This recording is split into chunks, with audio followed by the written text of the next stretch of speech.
in this beautiful green neighborhood, Parkview, which is where I grew up, in Crestwood, just down the street from here, we had no idea that we were actually at a very important part of Edmonton's civil defense area until we sort of put puzzle pieces together later in life.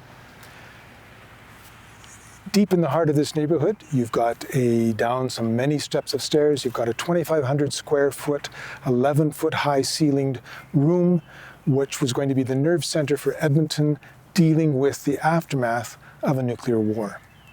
And I should mention, before we go over and have a look at the shelter, that the civildefensemuseum.ca website, run by some very dedicated volunteers who are putting together Edmonton civil defense history, is well worth a look for you. It's funny how in life you're given pieces of a puzzle, and over sometimes years, you put the pieces together to get a story. When I was a very little boy, we lived in Bonnyville, and we had a place called Moose Lake, just outside of town. And I remember that we would see the CF-104s come streaking over the lake on their way to Cold Lake Air Force Base, just north of Bonnyville. And I was very young. I just thought of them as big, fast, extraordinarily loud airplanes, and they seemed to sometimes come just a few feet above the water.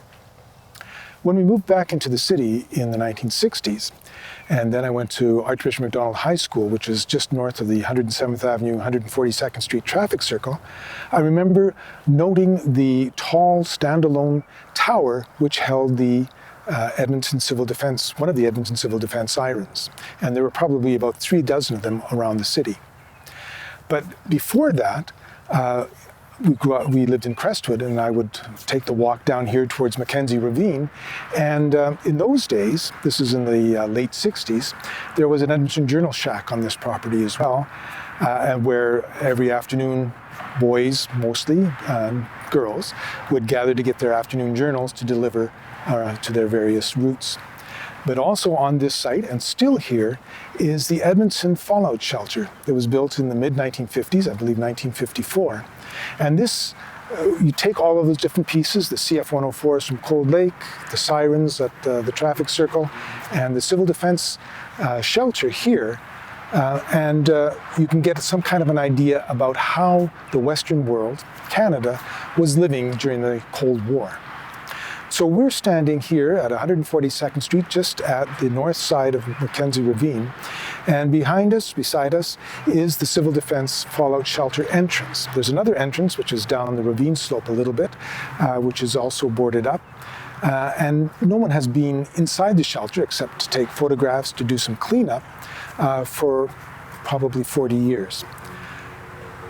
In 1954, though, this was intended to be the place where those members of Edmonton City Council, city commissioners, people from the fire department, police, from the power department, and so on would gather in order to be able to keep city government going after the bombs had fallen or the missiles had come, the warheads had exploded. So this is a fallout shelter, not a bomb shelter. There was no bomb shelter that I'm aware of in this area. There was another shelter down at Camp Penhold, just south and west of Red Deer, where provincial authorities were supposed to go. But this is where the city of Edmonton was intending to run the city in case of the fallout shelter. So you see this small entrance here, but in reality it leads down to a large 2,500 square foot facility deep underground.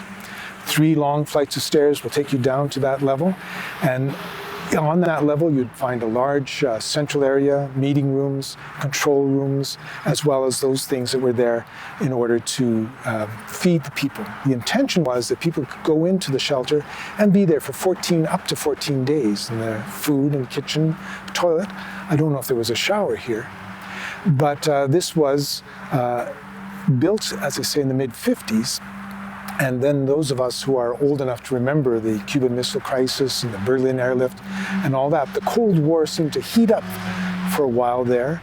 And civil defense became a very real concern in Canada and throughout Western Europe and the rest of North America. It's very interesting, though. When I started high school at the end of the 1960s, 1970, civil defense had already started to become less of a preoccupation. And even though there were tensions over the years, by the end of the 70s, the need for a fallout shelter for the civic leaders to take refuge, to have the air raid sirens operational, and in fact, to have the airplanes ready to intercept Soviet bombers coming over, this had all become part of history. And so fairly soon after that, the city shut down this building, welded the doors shut. Eventually in the 1990s, removed all the air raid sirens, and the Cold War, we all thought, had ended in 1989. We live in a world now where there are many more tensions, but this little concrete spot right here, this indicates that immense preoccupation that the Western world had for the possible hot war that might have resulted from the Cold War.